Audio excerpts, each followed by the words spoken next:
नमस्ते, सत श्री अकाल। कैसे हैं आप लोग? उम्मीद करती हूँ ठीक होंगे, खुश होंगे। मैं हूँ हज़ीका अली और मेरे साथ हैं तारिक न्याजी। अस्सलाम वालेकुम, नमस्ते, सत श्री अकाल। उम्मीद करता हूँ ठीक होंगे, खुश होंगे। दोस्तों, जहाँ रहें खुश रहें, माँ बाप का ख्याल करें, क्योंकि माँ बाप हैं तो सब कुछ है। माँ बाप ही आपकी जन्नत है। आज की हमारी वीडियो ट्रेन टू पाकिस्तान से स्टार्ट करते हैं अपनी वीडियो को। Let's start. ओके गाइस, तो वीडियो का टाइटल है train to Pakistan crossing third desert. से स्टार्ट करते हैं अपनी वीडियो। सारे जगह से अच्छा हमारा दोस्तों, आज मैं आपको एक सफ़र में लेकर के चलने वाला हूँ जिसमें हम लोग पाकिस्तान बॉर्डर के काफ़ी करीब पहुँचने वाले हैं। ऑफिशियली जो भारत का लास्ट विलेज है यानी मुनाबाव, वहाँ तक आज हम लोग सफ़र करेंगे और इस सफ़र को आप मेरे साथ देखने वाले हैं। प्लेटफॉर्म नंबर 2 से हमारी बाड़मेर मुनाबाव पैसेंजर सुबह 7:30 पर रवाना होगी। उससे पहले थोड़ा समय है, बाड़मेर रेलवे स्टेशन को आप लोग देख लीजिए, फिर आपको ट्रेन में ले चलता हूँ और बाकी बातें वहाँ पे होंगी। हमारी ट्रेन तो खैर 7:30 बजे की, अभी अच्छा खासा टाइम था हमारे पास, तो स्टेशन के बाहर आ गए क्योंकि सोचा पता नहीं रास्ते में चाय वगैरह मिले ना मिले। वैसे बाड़मेर शहर काफ़ी खूबसूरत लग रहा है सुबह सुबह। तो थार के यात्री कभी देखने को मिले हैं? हाँ आते हैं। नहीं, यहाँ तो रुकती नहीं है ना। रुकती नहीं है बाड़मेर में, निकल डायरेक्ट जोधपुर से जोधपुर जाके तो देखी तो होगी आपने। देखी थी। कैसी जाली वगैरह लगी उसमें बाहर से या कैसे? सब जाली वगैरह देखी। ताकि रेत ना जाए ना। रेत या पूरी पैक ही रहती। पूरी पैक रहती गाड़ी, भरे यात्री पूरे। एसी डिब्बा लगता है क्या उसमें? सब लगते हैं, पूरी पैक रहती है। 1:30 से 1:30 तक उसमें गश्त लगती है पुलिस की। पुलिस की गश्त यहाँ रहती है क्या? 1:30 से 1:30 तक रुकती नहीं है, मुनावा से चलती है सीधा जोधपुर। और रास्ते में भी पुलिस रहती होगी फिर तो उसकी सिक्योरिटी के लिए? मतलब भारत की सबसे वीआईपी ट्रेन कह सकते हैं उसे आप। ठीक है काका। अच्छा बाड़मेर। तो ये है हमारी पैसेंजर ट्रेन का नंबर 04881 मुनाबाव पैसेंजर, जो कि 7:30 हर दिन चलती है और वहाँ से 10:40 वापसी की गाड़ी चलती है और जो कि यहाँ पे 12:45 पे पहुँच जाती है। बाकी ट्रेन की भी डिटेल यहाँ पर दी गई है आपको एंट्री की जगह पे। और अंदर चलते हैं, देखते हैं अपनी ट्रेन वहाँ पे इंतज़ार कर रही है, उस तक पहुँचा जाए। अच्छा है रेलवे स्टेशन भी।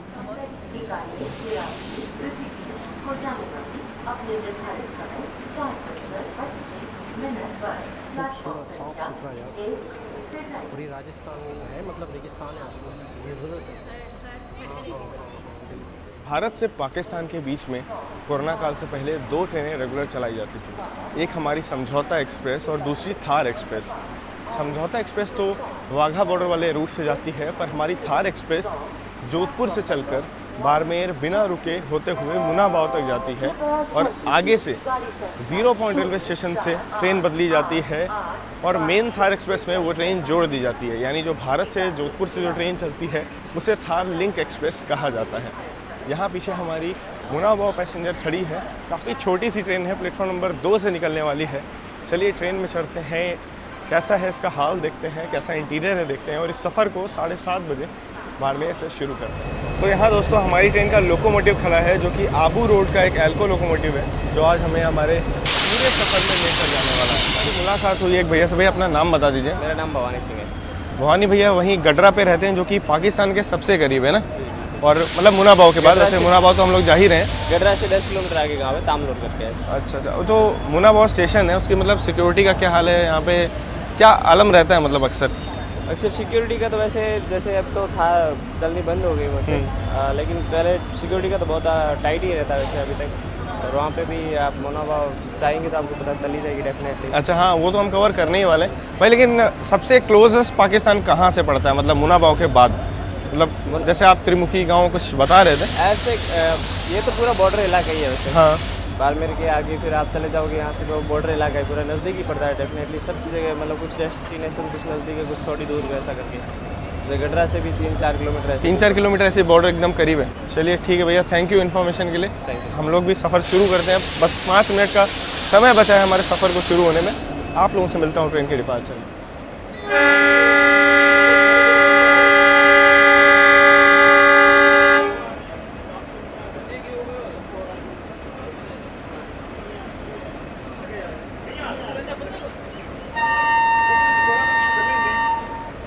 दोस्तों यहाँ बिल्कुल निर्धारित समय सुबह 7:30 बजे हमारी ट्रेन का डिपार्चर होता है बाड़मेर से।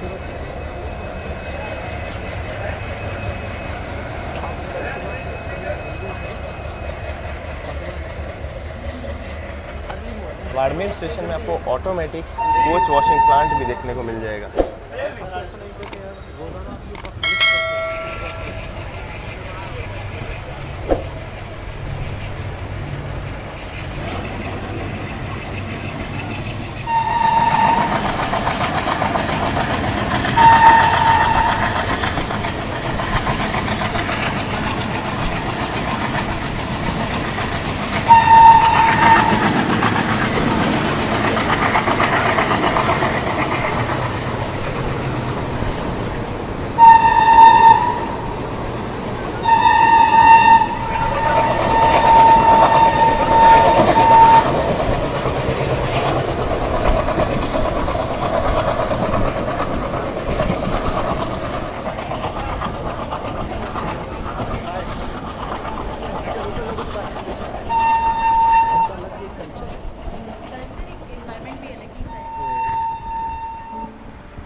ना मंजिल की तलाश है, ना दूरियों का एहसास है। ऐ धरती माँ, तेरी खूबसूरती इतनी है कि तू रेतीली होकर भी दिल के लिए खास है। कभी सोचा ना था कि इतनी खास यादें लेकर के हम लोग आज इस सफ़र से लौटेंगे। हमेशा ही सुना था कि राजस्थान में पानी की कमी होती है और लोग अभाव में हैं, लेकिन यहाँ आकर के देखा कि लोग बहुत ही खुशमिजाज हैं। आपकी मदद के लिए एक ना एक हाथ आपके कंधे पर होगा। और अगर बाकी बात की जाए पानी वगैरह की, तो उसकी भी कोई कमी यहाँ पे नहीं है।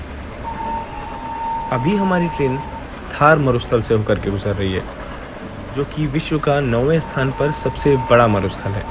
इसका लगभग 85% हिस्सा भारत में आता है। राजस्थान, हरियाणा, पंजाब और गुजरात। मैप में कुछ इस तरह का दिखता है थार मरुस्थल। काफ़ी बड़ा एरिया भारत के पास है और लगभग 15% हिस्सा पाकिस्तान में आता है। इसी रूट में भारत को पाकिस्तान से जोड़ने वाली हमारी थार एक्सप्रेस चला करती थी। फिलहाल कुछ समय से उसे बंद कर दिया गया है। अगर आज़ादी से पहले की बात की जाए तो 1892 में सिंध मेल पाकिस्तान के हैदराबाद से भारत के जोधपुर के बीच में चला करती थी। बंटवारे के बाद से अब थार और थार लिंक एक्सप्रेस ही बचे हैं। आप लोग एंजॉय कीजिए राजस्थान के इन खूबसूरत नज़ारों को। मैं आप लोगों से जल्द ही मिलता हूँ।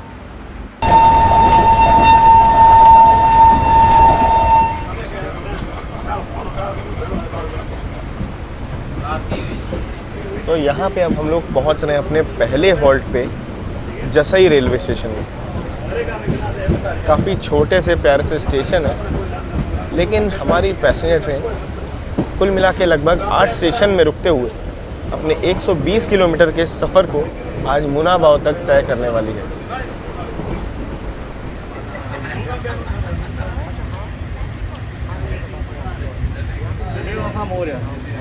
यहाँ से जो भयंकर धूल का सिलसिला है वो शुरू होता है, जिसके कारण अभी हमें विंडोज़ वगैरह बंद करने पड़ेंगे, क्योंकि धूल जो है बहुत ज़्यादा उड़ रही है।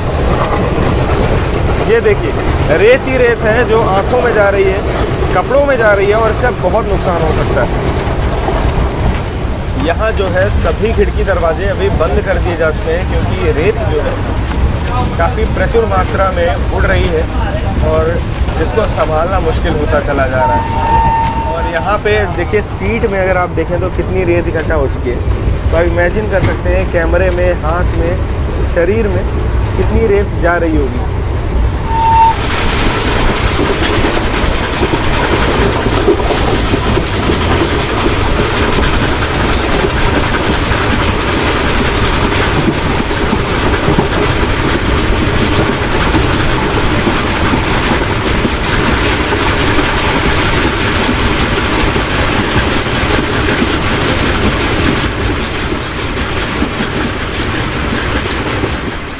ट्रेन का सेकंड हॉल्ट बाज भर।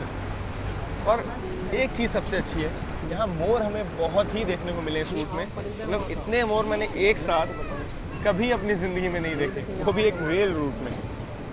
तो दोस्तों, यहाँ पे हम अपने दूसरे हॉल्ट बाजभर रेलवे स्टेशन पहुँचे हैं, 42 किलोमीटर की दूरी तय करके।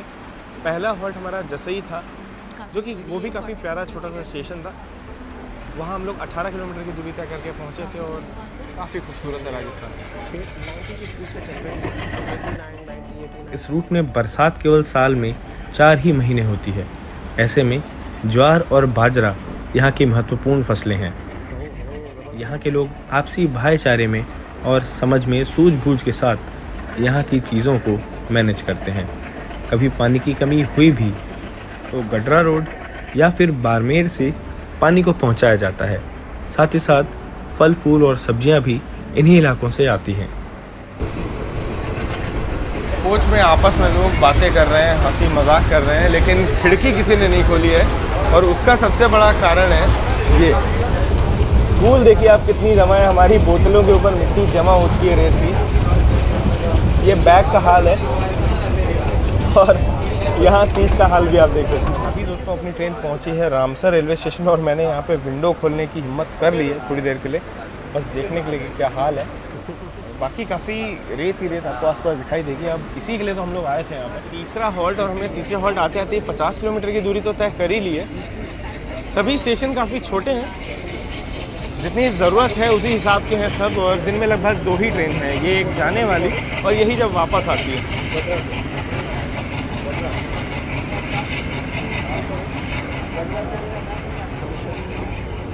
भैया लोग बता रहे हैं गडरा से तार वगैरह सब दिख जाएगा, बॉर्डर का सब सबसे करीब यही होगा ना पूरे ट्रेन रूट में। और बाकी वायरिंग वगैरह सब मतलब जो फेंसिंग रहती है बॉर्डर की, ओपी बना रहता है ना केबल, सब दिख जाएगा। अच्छा, जितना दूरी है टिल्ला है लगभग इतनी दूरी पे है वो।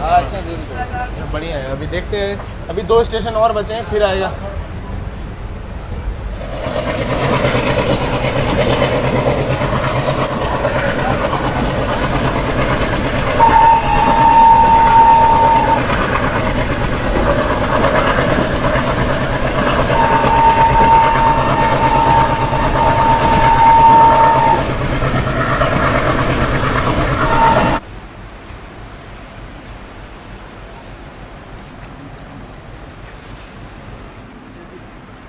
जैसे अभी मैं बता दूं आपको, मेरे पिताजी है वो भी पाकिस्तान में ही है। अच्छा जी, मैं यहाँ पर हूँ, मुझे 10 साल हुआ है यहाँ आए हुए। मुझे नागरिकता वागरिकता यहाँ पर मिल चुकी है, नेशनलिटी, इंडियन नेशनलिटी। अभी मैं कई बार प्रयास कर चुका हूँ, मतलब जो इंडियन अपनी गवर्नमेंट में उसने वीज़ा बंद कर दिया, आने के लिए रोक लगा रखी है। बॉर्डर एरियाज़ को तो हम लोगों ने मूवीज़ में देखा है और रियल लाइफ का जो वहाँ का वातावरण है अभी हमें जानने को मिला भैया से। भैया अपना नाम एक बार बता दीजिए। मेरा नाम दरबार सिंह है। दरबार सिंह भैया ने अभी अपनी पूरी कहानी बताई कि कैसे इनके फादर अभी भी पाकिस्तान में है और ये अब बॉर्डर के इस पार है, बंद हो गई। लेकिन इन दोनों को जो मिलाने वाली जो थार एक्सप्रेस है वो अभी बंद चल रही है फ़िलहाल। इनकी सरकार से रिक्वेस्ट है कि उसे चलाया जाए जल्द से जल्द, और वीज़ा जो मिलने में देरी होती है वो थोड़ा प्रोसेस तेज़ किया जाए ताकि 2 देश की जो जनता है आपस में मिल चुके। क्योंकि भाई बॉर्डर तो आखिरी में कटा था और फैमिलीज़ तो पहले से रह रही थी, तो कभी ऐसा होता है जैसे आपका नानी का घर 10 किलोमीटर दूर है और बीच में अचानक से एक दिन लाइन खींच दी जाए तो मिलने का तो मन करेगा, इच्छा होगी। और वही आलम यहाँ पे है। बॉर्डर में आपको कोई मतलब पाकिस्तानी लोग कहें या भारतीय नागरिक कहें इस तरफ के, उनके मन में आपको मनमुटाव नहीं दिखेगा। एक भाईचारा की जो भावना रहती है वो रहती है, एक दूसरे को हाय हेलो करते हैं, मतलब मिलते जुलते दूर से बातें भी करते हैं। लेकिन जो 2 देशों के बीच में जो अभी गहमा गहमी चल रही है, जो गर्माहट चल रही है, जिस समय शांत होगी उस समय सभी लोगों का भला उसी समय हो पाएगा। तो ये इनकी भी रिक्वेस्ट है सरकार से कि भाई जल्द से जल्द थार एक्सप्रेस चलाई जाए और वीज़ा की प्रक्रिया को तेज़ किया जाए। थैंक यू भैया।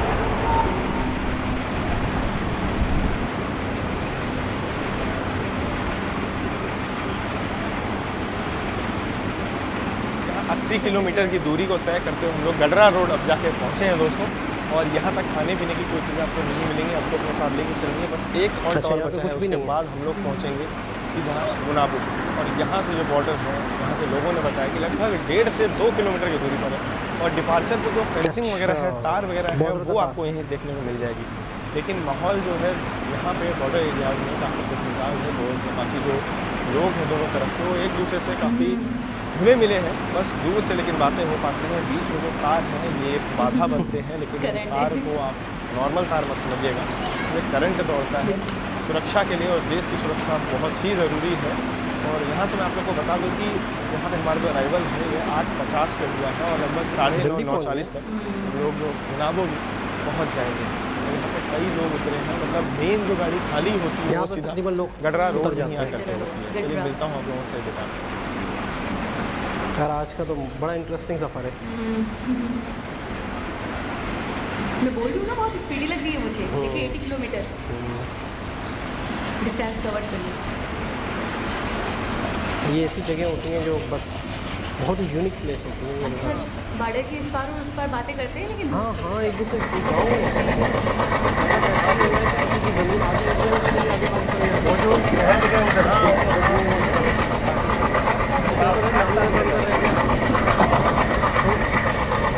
सामने जो है वो गड्ढा सिटी है, वो जो टीला, वो जो देखो टीले में आपको तार दिख रहे होंगे ना, सामने जो एकदम टीला है उसमें तार बंदी हो रखी है, वही है बॉर्डर।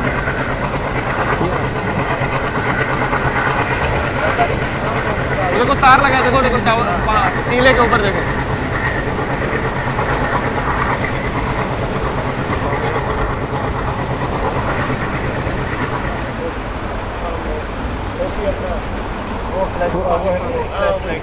वो जो टावर दिख रहा है ना, ओपी मतलब आउटपोस्ट, वो अपनी ही है, भारतीय सेना की है। और आधा गड्ढा शहर उस पार है और आधा इस पार है। अब ये विभाजन के समय से अलग हो गया है, लेकिन दोनों तरफ गड्ढा शहर है। दोनों शहरों का नाम एक ही है, दोनों तरफ ये नहीं पता, सेम नाम।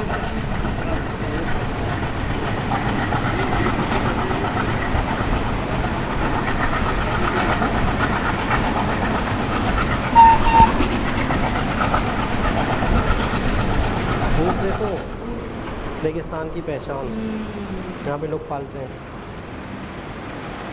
ये देखो इधर तो ऊँट हमें बड़ी आसानी से एकदम करीब से देखने को मिलते हैं। मतलब ये पालतू ऊँट नहीं है, ये जंगली है, पर जानवर बड़ा ही प्यारा है। ज़बरदस्त, ऐसे ही घूम रहे हैं। उस तरह का नहीं है।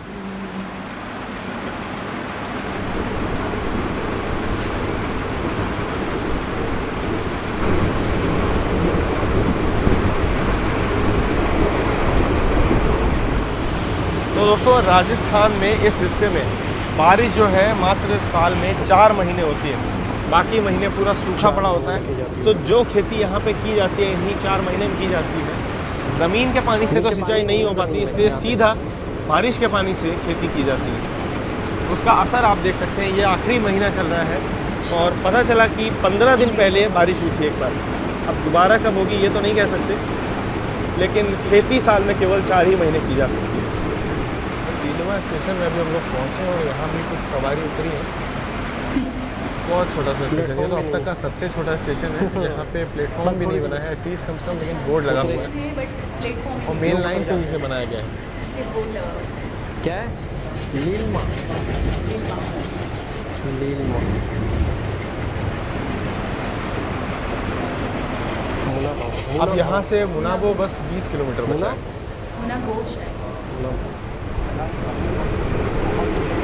अच्छा, ये हम कल्चर देखो यहाँ का, पगड़ी जो होती है ना राजस्थान में। तो अभी हमारी ट्रेन जसिंदर से निकल रही है, लगभग 109 किलोमीटर दूर था बाड़मेर से। ये दूसरा हिस्सा है स्टेशन का, आपको समझ आ रहा होगा कितना बड़ा स्टेशन है। एक गांव है, यहाँ पे केंद्रीय विद्यालय भी है और भी छोटे मोटे स्कूल्स हैं। मुनाबाव में वैसे आपको ये सभी चीज़ें नहीं देखने को मिलेंगी, इसलिए यहाँ तक लोगों को आना पड़ता है पढ़ने के लिए। बाकी यहाँ से लगभग 10 किलोमीटर की दूरी पर है मुनाबाव। तो मिलता हूँ आप लोगों से अब सीधा मुनाबाव में। लास्ट ये एंड है, इसके बाद पाकिस्तान है। ये थोड़ा सा मुनाबाव, ये थोड़ा सा डेवलप है, साफ सुथरा अच्छा सा बना प्रॉपर।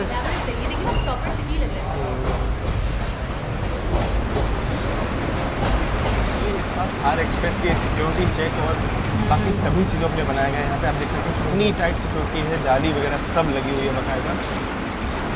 और क्योंकि स्टेशन कस्टम्स का ऑफिस दिख रहा है सामने, और ये जो पूरा जो सिक्योरिटी एरिया है ना, चेकिंग के कोई अंदर ना जाए। ये थार एक्सप्रेस से आने वाले यात्रियों पाकिस्तान से इंडिया या इंडिया हम लोग से हैं मुनाबाव में। कभी सोचा नहीं था कि यहाँ पहुँच सबकी पाऊँगा, सिक्योरिटी सोचा था बहुत अच्छी थार बात एक्सप्रेस की जर्नी में ही पहुँचूँगा, पर खुशनसीबी है कि आप लोगों के लिए, आप लोगों के प्यार से यहाँ तक पहुँच पाए। सफ़र को तय करते हुए 9:40 एकदम राइट टाइम हम लोग पहुँच चुके हैं मुनाबाव रेलवे स्टेशन। वाकई सपना था एक बार कि यहाँ पहुँचे। थार एक्सप्रेस के ऊपर डेडिकेटेड पर वीडियो भी बनाया, आप लोगों ने शायद देखा ही होगा।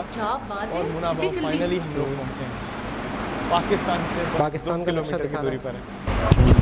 मुनाबाव से पाकिस्तान कितना? तो दोस्तों फ़िलहाल हम लोग हैं मुनाबाव में, और ये देखिए बस 0 पॉइंट एकदम करीब है। एंड हो रही है। ये हमारी भारतीय रेलवे की लाइन है यहाँ पे, और ये रहा 0 पॉइंट खोखरापुर, जो कि पाकिस्तान में आता है। यहीं पे होती है सिक्योरिटी चेक वगैरह, और ओरिजिनल थार एक्सप्रेस में पैसेंजर बैठ जाते हैं। और हमारी थार लिंक बस आप लोग ये समझिए कि बस मुनाबाव तक है। और ये पूरा इंडिया पाकिस्तान का बॉर्डर है, और ये रहा हमारा भारत का नक्शा। आधा इधर है, आधा उधर। एकदम पाकिस्तान के करीब एकदम पहुँच गए पाकिस्तान हैं। के करीब। इंडिया पाकिस्तान वो उसकी लोकेशन है। मुझे याद एक अलग ही फीलिंग है। शायद आप लोग को बाहर मैं में समझा पाऊँ इस चीज़ को। मतलब एक रेल फैन होने के नाते ये एक बहुत बड़ी बात है, ज़बरदस्त। और आप लोग को यहाँ तक का जो रूट है उसे दिखा पाएंगे। और ये है देश की सेना के वीर जवान, जिनको वो शत नमन, और इन्हीं की वजह से हम लोग सुरक्षित हैं। सच बता रहा हूँ, बॉर्डर पर अगर ये ना हो तो देश कहाँ किस हाल में होता, ये सोच पाना नहीं हुआ, मुश्किल होता। पर बस ये है, और हम लोग इनके सपोर्ट में हैं। बस जहाँ ये मिले इनका हौसला बढ़ाइए। और वैसे इनको ये हौसले में कमी तो होती नहीं, लेकिन फिर भी एक सपोर्ट हमारी तरफ से भी बनना चाहिए। तो फिलहाल इस वीडियो में इतना ही था। वीडियो अच्छा लगा तो उसे लाइक और शेयर ज़रूर कीजिएगा। इंस्टाग्राम में मुझे फॉलो करना चाहते हो तो आप लोग कर सकते हो, इंस्टा ट्रेन गुरु। तो वहाँ भी मैं इसकी कुछ अपडेट्स फोटोज वगैरह शेयर करूँगा। लेकिन उससे पहले यहाँ की रिटर्न जर्नी क्या होने वाली है मुझे भी नहीं पता, देखेंगे क्या होने वाला है। जुड़े रहिएगा इंस्टाग्राम में, वहाँ अपडेट दूँगा इस चीज़ का। अपना ख्याल रखिएगा, अपने घर परिवार वालों का ख्याल रखिएगा। ऐसे ही मेरे साथ ऑल इंडिया ट्रैवल करते रहिए पाकिस्तान बॉर्डर के करीब से। क्या बात है, मज़ा क्या मज़ा आ गया सीरियसली। मुझे ऐसा लगा मैंने खुद ट्रैवल किया हो। हाँ, राजस्थान, थर रेगिस्तान, पाकिस्तान में आधा, दोनों शहर आपस में मिले हुए हैं। आपको पता है पाकिस्तान में खोखरापार और ये जो उमरकोट और ये जो इलाके हैं ना राजस्थान के, यहाँ पर बहुत ज़्यादा नॉन मुस्लिम की आबादी है। क्यों? क्योंकि जाहिर सी बात है कि साथ ही रहते थे। यहाँ पे टोटली आबादी ये थी, लेकिन पाकिस्तान के वो सिटी, वो इलाके राजस्थान के उमरकोट के या उन शहरों के, वहाँ पे बहुत ज़्यादा नॉन मुस्लिम्स भी हैं। अच्छा, कल्चर सेम है। ये ऐसी पगड़ियाँ हमने भी पगड़ियाँ वहाँ भी पहनते, पगड़ियाँ पे। अच्छा, एक चीज़ फ़र्क है, क्या? वहाँ का जो राजस्थान है और पाकिस्तान का जो थार है, एक फ़र्क है कि यहाँ पर शलवार कमीज़ पहनी जा रही है, वहाँ पर पैंट शर्ट पहनी जा रही है। नहीं, वो कुछ एक वो भी तो होते हैं, धोती टाइप होता है, और नहीं, वहाँ वहाँ पर पैंट शर्ट पहनती है। शलवार कमीज भी पहनते होंगे लोग, लेकिन बड़ी एज के लोग। सारे ड्रामास वगैरह में भी देखा है राजस्थान के लोग, वो उनका एक कल्चर है। लेकिन मैं बता रहा हूँ आजकल की जो यंग जनरेशन है ना, वहाँ पे पैंट शर्ट पहनती है और यहाँ पे शलवार कमीज। अच्छा, उनकी एक पगड़ी इनकी निशानी होती है, एक मतलब कलरफुल सी होती है। बहुत सादा लोग होते हैं, आप कभी बात करें ना, बड़े सीधे बड़े सादे बिल्कुल लगे ऐसा ही है। Simple type. आपने वो देखा था वो पीके फिल्म जिसमें आमिर खान की जो है वो क्या होती है, वो संजय दत्त ने रोल करा था ना। हाँ, वो जो लॉकेट होता है, हाँ। रुमटवा क्या, वो छीन के भाग जाता है। और सेकंड ये है कि मोर वहाँ पर आम परिंदा है। जैसे यहाँ पर आप कौवा देख रही हैं, चील देख रही हैं, चील। यहाँ पे ब्लैक पीकॉक तो नहीं देखा मैंने, वो कलरफुल वाला जो ग्रीन एंड ब्लू एंड वो नहीं देखा आपने यहाँ। हाँ। नहीं, वो भी होता है, लेकिन ये ब्लैक पीकॉक नहीं, जब ये बच्चा होता है ना, जब इसकी उम्र इतनी नहीं होती, तो उस वक्त ये ब्लैक ही होता है। ये जब पूरा, हाँ वाकई, उम्र जब नहीं होती तब ब्लैक होता है, या बड़ा हो जाता है तो ब्लैक जब होता है? अंडे से निकलता है तो उसके परों पे इतने खूबसूरत कलर्स नहीं आते, वक्त के साथ साथ आते हैं। पक्का कलर होता है, पक्का कलर होता है, यानी कि यंग एक पीकॉक जो है वो कलरफुल हो जाता है।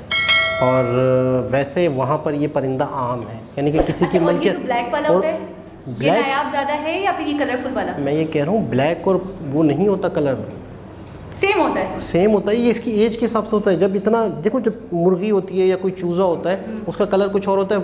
मुर्गा जब बनता है तो कलर पे शाइनिंग वाइनिंग बाद में आती है। आप देखें चूज़ा जो छोटा होता है ना, उसके कलर पे आप शाइनिंग नहीं है तो देख। साइज तो सेम ही था। मेरे को हाँ बच्चे की बात हाँ, नहीं नहीं, अच्छा खासा देखो, एक बच्चा है, जब वो बड़ा हो जाता है तो वो बच्चा ही होता है। जब उसका साइज़ यहाँ रुक जाता है, फिर उसके बाद पर वर बढ़ रहे हैं, खूबसूरती आ रही है, अच्छा, यानी ब्लैक से फिर वो कलरफुल हो जाता है। और दूसरा होता है कि जो वो होती है ना मादा इसकी, वो इतनी कलरफुल नहीं होती। मोर की मादा कलरफुल नहीं होती, नहीं, वो मोर नहीं ज़्यादा प्यारी नहीं होती, मोर ज़्यादा। और ये हर परिंदे में आप नोट करेंगे, आप मुर्गे में भी देख लें कि कितने भी परिंदे हैं ना, सब में आप ये नोट करें कि नर जो होता है ना मेल, वो ज़्यादा कलरफुल। शेर ज़्यादा प्यारा होता है, शेर नहीं थी। अच्छा, शेर का क्या है कि वो बालों का जो है, ठीक है, और हर परिंदा जो है, अक्सर मैंने देखा है कि परिंदों में, लेकिन इंसानों में उल्टा है। अच्छा, मैंने ये चीज़ नोट करता हूँ कि मैं कहता हूँ कि हम इंसान हैं, हम अपने बारे में नहीं बता सकते कि यार ये नहीं, वैसे जेंट्स ऐसे, मैं आपकी अपनी बात नहीं कर रही, वैसे मैंने देखा है कि लड़कियां ज़्यादा मतलब अच्छी होती हैं लुक्स वाइज। लड़के इतने मतलब लड़के भी होते हैं, कुछ लड़के बहुत प्यारे होते हैं, बहुत अच्छे, बहुत हैंडसम होते हैं, लेकिन मैच्योरिटी देखें तो सिंपल टाइप, नॉर्मल टाइप। अच्छा, ये चीज़ जो है ना, मैं कभी मेरे जहन में ये चीज़ आई थी, जैसे आप इंसानों पर आई ना, तो ये दूसरी जो जिन्स हो ना, जो दूसरी कोई मखलूक हो या दूसरे कोई वो तो बात तो नहीं कर सकते, जानवर वानवर, वो इंसानों को देख के जज कर सकते हैं कि यार इन दोनों में से खूबसूरत कौन सा। मैंने ये चीज़ नोटिस की है कि एनिमल्स जो है ना, उनके जो मेल्स हैं वो ज़्यादा प्यारे, और इंसानों में मेल्स कुछ हैं, मैं सबकी बात नहीं कर रही। अच्छा, मैं जो हूँ, हम इंसान जो है ना, मर्द तो ये कहेगा कि औरत ज़्यादा खूबसूरत है, एक नॉर्मल सी बात है। तो मुझे ऐसा लगता है कि शायद ये चीज़ जो है ये फितरत में है कि अपोजिट सेक्स को दूसरा वाला सेक्स पसंद करेगा। देखिए, अपोजिट जो है मर्द, वो लाजिम बात है उसको औरत पसंद आएगी। अच्छा, ओवरऑल अगर हम ट्रेन्स की बात करें तो ट्रेन की बात करें तो काफ़ी स्टेडी, लुक वाइज भी अच्छी, ठीक है, अंदर से भी सही थी, साफ़ सुथरी लगी, मुझे तो इतनी बुरी नहीं लगी। लेकिन हाँ, दूसरी और जो बहुत अच्छी क्लासिक जो हमने ट्रेंड्स हम ऑलरेडी देख चुके हैं इंडिया की, तो उससे थोड़ी नॉर्मल या एवरेज ट्रेंड बोलेंगे, लेकिन इतनी भी बुरी नहीं। और आखिरी में भैया ने बहुत ही खूबसूरत बात की, प्यार मोहब्बत। आपको पता है बॉर्डर के इस पार और इस पार लोग एक दूसरे से बातें भी करते हैं। और एक तो ऐसा ख़ानदान है यहाँ के, पाकिस्तान की तरफ रहते हैं, राजा करनी सिंह, उन्होंने बाकायदा, उनके आधा ख़ानदान ही आधा रहे तो, और शादी बाकायदा इंडिया में उनकी, मतलब है कि अगर ऐसा हो जाता है सेपरेशन में, मैं और आप होते हैं सेपरेशन में और आप पाकिस्तान में रह जाते, मैं इंडिया से जाती, फिर आप क्या करते? मतलब ऐसे ही बॉर्डर के पास आते, ये ट्रेन पकड़ के बनवाओ, नहीं बनवाओ, पहुँचते, फिर क्या करते? नहीं, आप किसकी बात करिए, शादी से पहले की बात करिए, बात की बात कर रही हैं? नहीं, ऐसे ही मतलब बॉर्डर पे आना पड़ता, बॉर्डर पे आते और तलवारें ले आते, फिर ये करते फिल्म चल रही है ना भाई। देखिए, प्रैक्टिकल लाइफ कुछ और है, रियल लाइफ और, लेकिन कुछ ना कुछ तो जुगाड़ हो जाता। अच्छा, ऐसा भी है कि कोई ना कोई जुगाड़ होंगे, हमें नहीं पता, मतलब कुछ आपने, अच्छा थ्रो वगैरह तो नहीं कर सकते मेरे हिसाब से, नहीं ना, बड़ा फासला है। अच्छा, आपको पता है, मैं आपको बताऊं, एक मेन बॉर्डर है, एक लाइन है, उस लाइन के बाद भी लाइनें हैं, यानी कि बीच की जो जगह है वहाँ तो कोई आ ही नहीं सकता, यानी एक मेन लाइन जो दोनों देशों को अलग कर रही है, फिर उसके बाद भी। अच्छा, लेकिन एक बात है, क्लियरली देखा जा सकता है, हाँ, यहाँ के अफराद, वहाँ के अफराद, हाँ, बाकायदा आवाज़ें दे सकते हैं, बात कर सकते हैं, आर्मी के लोग बात करते हैं आपस में एक दूसरे से, वहाँ की जो गश्त चल रही है, यहाँ की गश्त चल रही है, बातें करते हैं बाकायदा, और बहुत मोहब्बत, बहुत गपशप, हंसी मजाक, ये वो।